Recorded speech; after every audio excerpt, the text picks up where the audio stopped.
So we are continuing today in Perek Aleph, first chapter of Pirkei Avos, Mishna Yedzai, Mishna 17. Shimon beno Omer. Shimon, the son of Rabbi Gamliel, used to say as follows: Kol yomai gadati ben Chacham. All of my days, I grew up among sages. Remember, again, being that he was the son of Rabbi Gamliel, so obviously his home was a meeting place for the Torah leadership of the generation. So I grew up among sages all of my life. And I found nothing as good for the body. It was good for the body, rather as silence. Furthermore, again, it's not the study that is the main thing, rather it is action. And ultimately, again, whoever speaks too much brings about sin. A very profound and loaded Mishnah. So let's analyze. Rabbi Yonah writes, so remember, Shimon says, I grew up all of my days amongst sages, and therefore the Rabbi Yonah writes, as a result, I was able to observe great men. And sometimes seeing the way people behave is even more profound than hearing what they say, because you get to literally see the way they conduct their lives. And what did I observe?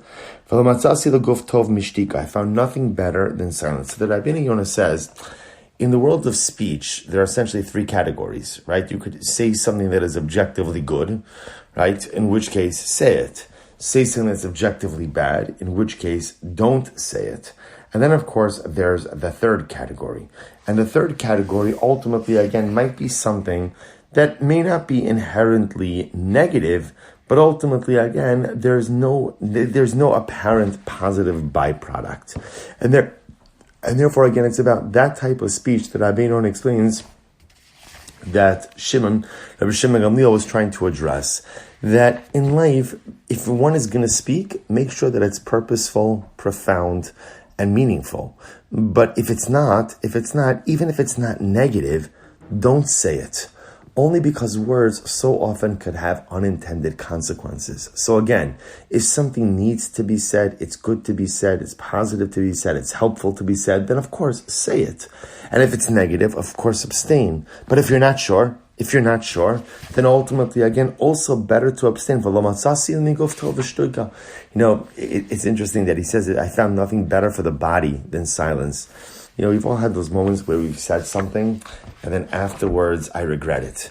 And, you could literally feel sick over something like that. You think to yourself, why did I have to say it? It was just so incredibly unnecessary. It wasn't. So the ability to curb one's speech and only speak when you know that it's going to be positive, meaningful, and impactful is not only something good for your soul, but literally it staves off the negative physical feelings when one says something that they're not supposed to. The Mishnah goes on, it is not the study that is the main thing, rather it is action. So the Rabbi Yonah writes, it's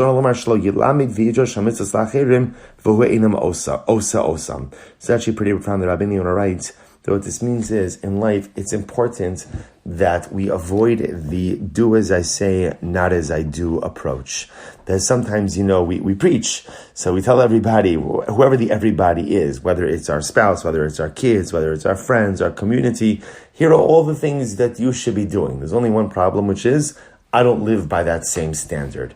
So therefore the Mishnah says to such an individual, stop preaching, and start doing. And if you're going to preach, again, preaching could be very helpful, giving people direction could be very helpful. Make sure that you yourself embody the very things that you are trying to encourage others to become. That's what it means. It's not the study that's the main thing. Rather, it's the maisa. It's not referring to the act of learning per se, but rather it's talking about a person, again, who teaches the ideal approach to life, but unfortunately they themselves don't live it. If you're going to preach it, make sure that you live it. And again, one who speaks too much brings about sin. So this is actually very interesting. What this is talking about, the Rabbi Yonah explains, is that sometimes when we don't know the answer to something, so, the Gemara Masechah Shabbos says, Lamad Lashon Chalomar Eni Odea, teach your tongue to say you don't know. Now, what does it mean, teach your tongue? Clearly, what Chazal were saying is that one of the hardest things for people to do is to admit that they don't know, right? To admit that I don't know something represents I'm not all-knowing, right? I'm not all-powerful, not omniscient and omnipresent. It's hard. It's hard to admit you don't know. And a lot of times in life, when we don't know something, instead of just saying, I don't know, we kind of fumfer, like it's kind of like, you remember like when you're in school and you have an essay test and you don't know the answer to the essay test. So again, what's the oldest strategy in the book? Just write a lot, right? Just kind of like put everything on that piece of paper, hoping that maybe the teacher will just be too tired to read through everything. We'll be done like Hachzek, give me the benefit of that the answer is in there somewhere, and make me, and mark me favor, grade me favorably. So it's interesting is sometimes we don't outgrow that, and when we don't know the answer to something, we kind of talk around the issue. We explain this and we explain that. Everything except answer the question directly. The Rabbeinu Yonah says, don't do that. Don't do that. If somebody asks you a question, and again, here the Rabbeinu Yonah understands that it's referring specifically to Torah. Someone asks you a question, if you know the answer, get to it and just give it.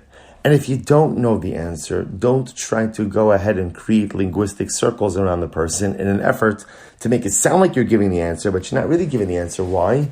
Because often when a person does that, it leads to mistake, right? They themselves make mistakes, and Chas Shalom could go ahead and lead others to make mistakes as well. A really profound idea. Of course, on a Pashat level, even without Rabbeinu Yonah, on a Pashat level, what the Mishna is saying, or what Reb Shimon Gamliel is saying is, the more you talk, the greater the statistical probability that you're going to say something that you regret.